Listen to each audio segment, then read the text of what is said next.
नमस्कार, मी चंद्रकांत दुसाने. सुवर्ण खानदेश लाईव्ह न्यूजमध्ये आपल्या सर्वांचं स्वागत.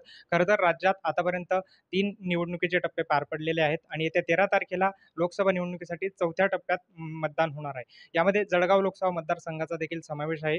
या पार्श्वभूमीवर जळगाव लोकसभा मतदारसंघाचे महाविकास आघाडीचे उमेदवार करण पवार आपल्यासोबत आहेत. त्यांच्यासोबत आपण संवाद साधणार आहोत. दादा, सुवर्ण खानदेश लाईव्ह न्यूजमध्ये तुमचं मनापासून स्वागत. खरं तर महिन्याभरापासून लोकसभा निवडणुकीचा प्रचार सुरू होता आणि आज तो प्रचार थांबलेला आहे. येत्या 13 तारखेला मतदान होणार आहे. विजयाचा नेमका विश्वास किती वाटतो? आम्ही प्रामाणिक प्रयत्न प्रचाराच्या माध्यमातून केलेला आहे. अतिशय उत्साहपूर्ण प्रचार झाला. गावोगावी चांगलं स्वागत झालं. लोकांचा प्रतिसाद चांगला मिळाला आहे. लोकांमध्ये एक राग आहे महागाईला घेऊन, बेरोजगारीला घेऊन. 10 वर्षात जे खोटे वायदे करून सरकार आणली गेली त्या गोष्टींना घेऊन, अशा अनेक मुद्द्यांवर जिल्ह्यात चाललेल्या राजकारणाच्या दडपशाहीला घेऊन लोकशाही कुठंतरी धोक्यात आहे असं देशभर वातावरण आहे. या सगळ्या गोष्टींना घेऊन अतिशय राग लोकांच्या मनामध्ये आहे. नक्कीच असं वाटतंय की बटन दाबूनच तो राग लोकांचा मोकळा होईल. गेल्या काही दिवसांपासून जळगाव MIDCतला पण मुद्दा चर्चेत आहे. त्यातली बेरोजगारी, तेथे बंद पडलेले उद्योग आणि कुठेतरी बेरोजगारी निर्माण झाल्याचं असं चित्र आपल्याला पाहायला मिळतं. या पार्श्वभूमीवर जळगाव जिल्ह्यातील जळगाव लोकसभा मतदारसंघातील तरुणाईला केंद्रस्थानी ठेवून नेमकं तुमचं अजेंडा काय असणार आहे? माझा अजेंडा MIDCच्या संदर्भात मोठ्या प्रमाणावर आहे.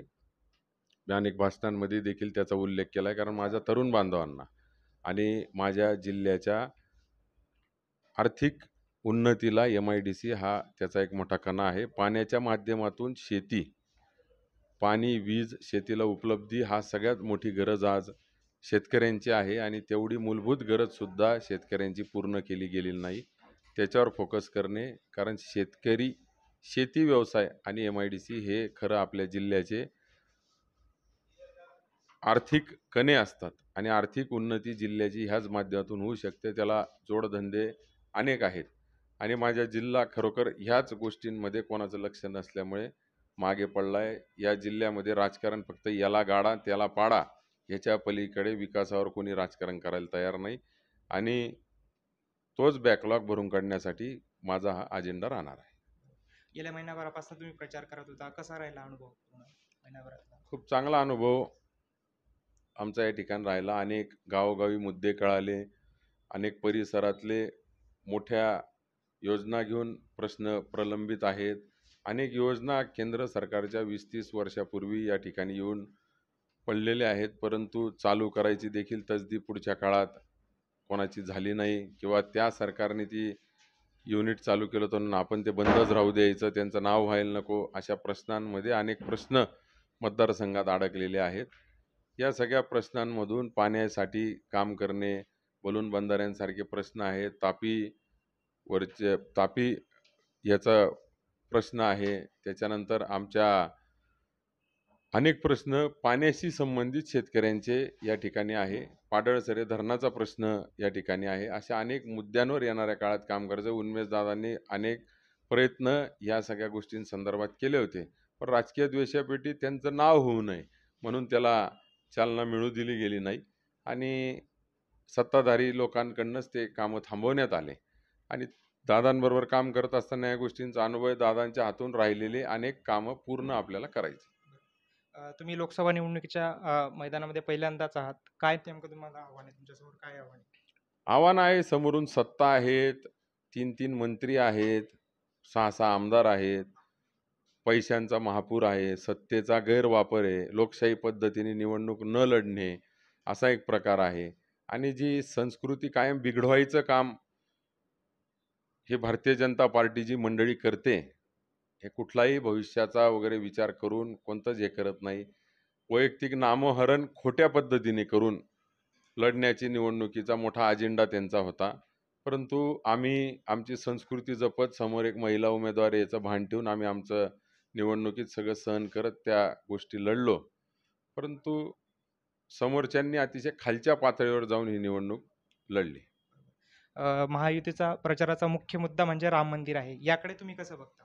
राम मंदिर हा आमच्या सगळ्यांच्या आस्थेचा मुद्दा आहे. मी सुद्धा त्यावेळेस लाखांनी राम मंदिरासाठी काही पावती त्या ठिकाणी केलेली होती. परंतु आम्ही कधी प्रसिद्ध केली नाही. का पण हिंदू मराठी संस्कृतीमध्ये आपण अशा मानसिकतेची किंवा त्या संस्कृतीत आणि त्या भावनेत घडलेले लोकं आहोत, की आपण दान केलं तरी सांगणं पसंत करत नाही. कारण की ते आपण आपल्या समाधानासाठी, आपल्या आत्मिक समाधानासाठी, आपल्या कुटुंबाच्या कल्याणासाठी, आपल्या येणाऱ्या पिढीच्या कल्याणासाठी किंवा कुटुंबाच्या एक देवाकडे काहीतरी मागणी करतो किंवा आपण एक आस्थेने ते काम करत असतो स्वतःच्या मनाच्या समाधानासाठी. आणि मंदिर बांधून आम्ही तुमच्यावर उपकार करतोय, हे जे लोकांमध्ये पसरवलं जातंय आणि दाखवलं जातंय, हे आपल्या हिंदू मराठी संस्कृतीतल्या लोकांना काही पटलेलं नाही, असा एक सूर आम्हाला प्रचारादरम्यान मतदारसंघात बघायला मिळाला. महायुतीतले जे नेते असतील, पदाधिकारी असतील किंवा कार्यकर्ते असतील, मंत्री असतील, त्यांच्याकडनं प्रत्येक प्रचार सभेत सांगितलं गेलं, की ही निवडणूक ही देशाची आहे आणि महाविकास आघाडीतले जे तुम्ही उमेदवार आहेत, उन्मेष पाटील असतील, त्यांच्याकडनं वारंवार असं सांगितलं जातं, की गल्लीतले मुद्दे उपस्थित केले जात आहेत. तर याकडे तुम्ही कसं पाहिलं या पूर्ण प्रचारादरम्यान आणि येणाऱ्या पुढच्या या 2-3 या दिवसात? देशात जळगाव येतो ना, हं, बरोबर. मग आमचा देश जळगावपासून सुरू होतो. आम्ही पण देशाचीच निवडणूक लढतोय. फक्त आमचा देश जळगावपासून सुरू होतो.